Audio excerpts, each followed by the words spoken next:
Breaking Through by Brenda Smith, Chapter 3, Vocabulary.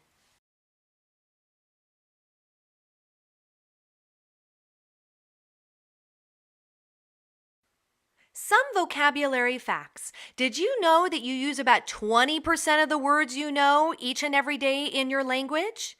In high school, you recognized about 50,000 words, but you typically only use about 10,000 of them. In college, however, you recognize about 70,000 words and you use about 15,000 of them.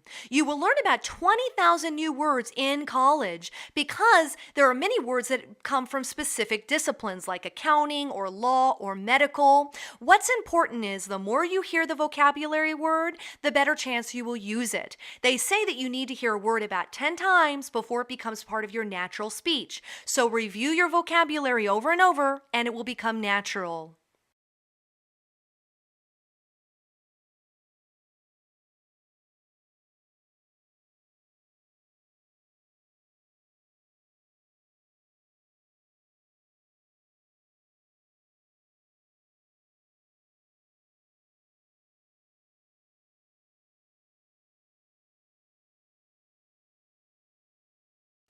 Remembering new words. There are many ways to remember new words. One way is through association. You can look at the root of the word and associate it with other roots. You can look at the origin of the word and associate it with other origins. Or you can just remember it by using concept cards, which means you put the word on the front and the definition on the back of the card and you flip through them.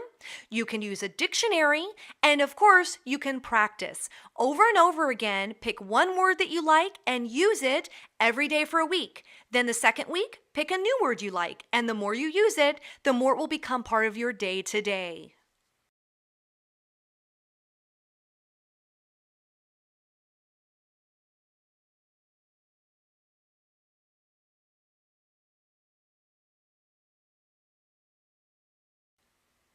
Unlocking the meaning of new words. There are many ways to figure out new words. One is through the use of context clues. One is through knowledge of the word part. One is by using a glossary in your textbook. Another using a dictionary. And then, of course, you can use a thesaurus.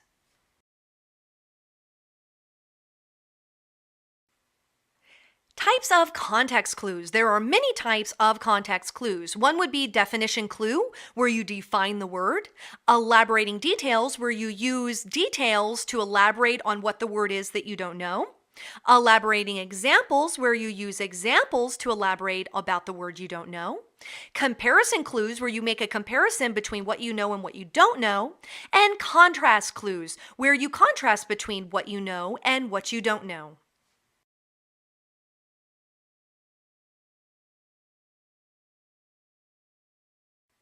Definition. Context clue for definition is an example of how to figure out a word that you don't know by using a definition. An example, the explorers landed in an alien environment, a place both foreign and strange to their beloved homeland. The definition is there for you. A place both foreign and strange to their beloved homeland means alien. So the definition is set off by a comma.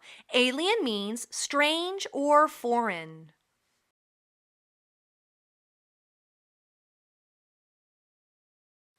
Elaborating details. Another context clue through elaborating details. Example, the natives were hostile when the settlers approached their village. They lined up across the road and drew their weapons. The settlers were afraid to go further.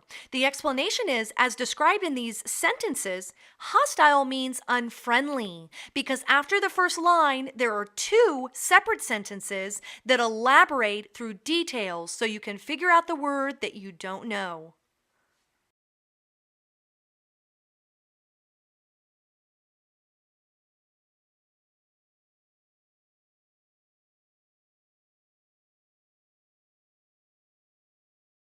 Elaborating examples. Another context clue with elaborating examples. Example, the bird's appetite is voracious, and one day he ate enough worms to equal 3 times his body weight. The explanation is because the bird ate an extraordinary amount, voracious means extremely hungry or greedy.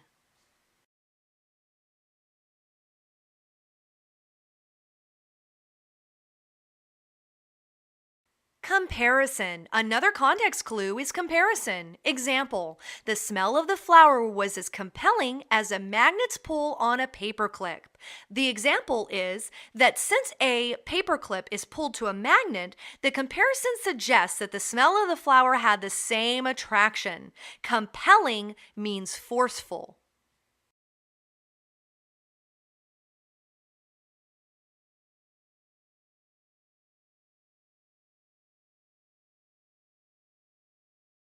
Contrast. Another context clue is contrast. An example, in America, she is an eminent journalist, even though she is virtually unknown in England. The explanation is, even though our signal words indicate the opposite, thus eminent means the opposite of unknown. It means well-known or famous.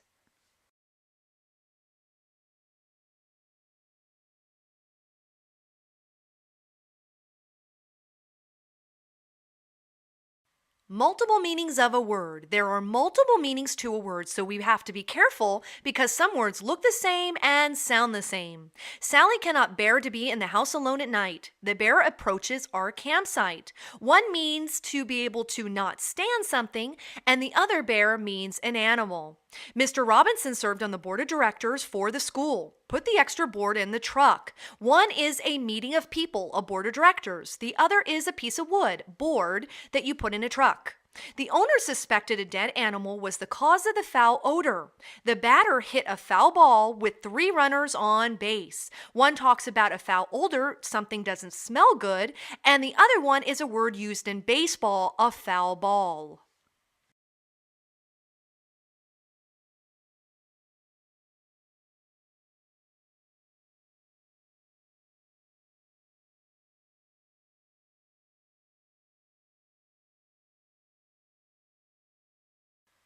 Word parts. Word parts is another way to figure out what words mean. There are 3 parts to a word. There is the root, there is the prefix, and there is the suffix.